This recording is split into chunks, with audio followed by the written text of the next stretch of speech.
Assalamualaikum warahmatullahi wabarakatuh. Apa kabar? Semoga selalu diberikan kesehatan. Bapak, Ibu, dan rekan sejawat sekalian, kini kita telah memasuki era digitalisasi dan Society 5.0. Sebelumnya, izinkan saya menceritakan suatu kisah yang dapat menjadi pembelajaran bagi kita semua. Terdapat suatu perusahaan fotografi internasional yang pernah mengalami kejayaannya dan menguasai sekitar 90% pasar di Amerika Serikat. Perusahaan tersebut bernama Kodak. Selama bertahun-tahun, Kodak berkontribusi terhadap perkembangan fotografi di dunia. Namun kini, perusahaan tersebut sudah asing lagi terdengar di telinga kita. Hal tersebut disebabkan karena kurangnya beradaptasi terhadap perkembangan zaman. Itulah salah satu alasan mengapa kita perlu beradaptasi dengan perkembangan zaman yang ada saat ini. Bapak, Ibu, dan rekan sejawat sekalian, kita tidak bisa hanya berdiam diri dan menutup mata. Dunia kita kini cepat sekali berubah. Kita telah berada di era digital, di mana segala hal dapat dikerjakan dengan mudah melalui teknologi canggih untuk membantu pekerjaan manusia. Bahkan, Jepang telah memasuki Society 5.0. Apa itu Society 5.0? Society 5.0 adalah era di mana teknologi merupakan bagian dari manusia itu sendiri.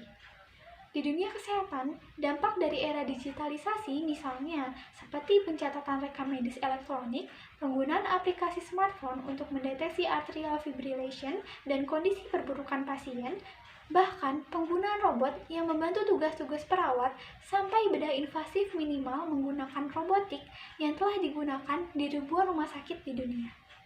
Pada tahun 2015 lalu, telah didirikan rumah sakit bernama Mercy Virtual Care Center, di mana rumah sakit ini dijuluki sebagai Hospital Without Beds atau rumah sakit tanpa tempat tidur pasien, karena pelayanan yang diberikan adalah secara virtual.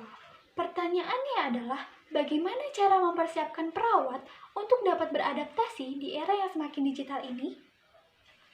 Menyiapkan perawat untuk dapat beradaptasi di era digital membutuhkan keberanian untuk melakukan perubahan.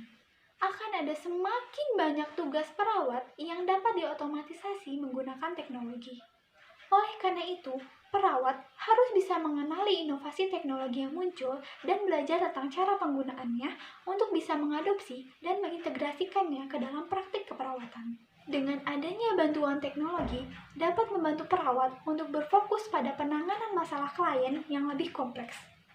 Di era digital saat ini, ada 3 keterampilan perawat yang dapat dimaksimalkan untuk membantu beradaptasi, sekaligus tidak dapat digantikan seiring dengan perkembangan teknologi. Ketiga kemampuan tersebut yaitu kemampuan perawat dalam berpikir kritis, kemampuan perawat dalam memecahkan masalah atau problem solving, dan interaksi empati yang dimiliki perawat. Terakhir, suatu quotes inspiratif dari Thomas S. Manson yaitu, kita tidak dapat mengubah arah angin, tapi kita bisa menyesuaikan layar kapal. Kita tidak bisa menolak digitalisasi dan Society 5.0 yang ada saat ini, tetapi kita bisa beradaptasi dengan berbagai macam inovasi teknologi yang ada dan mengintegrasikannya ke dalam praktik keperawatan. Kita sama-sama belajar untuk menjadi perawat yang mampu beradaptasi dan memanfaatkan inovasi teknologi dengan baik, bahkan bisa menjadi bagian dari inovasi itu sendiri.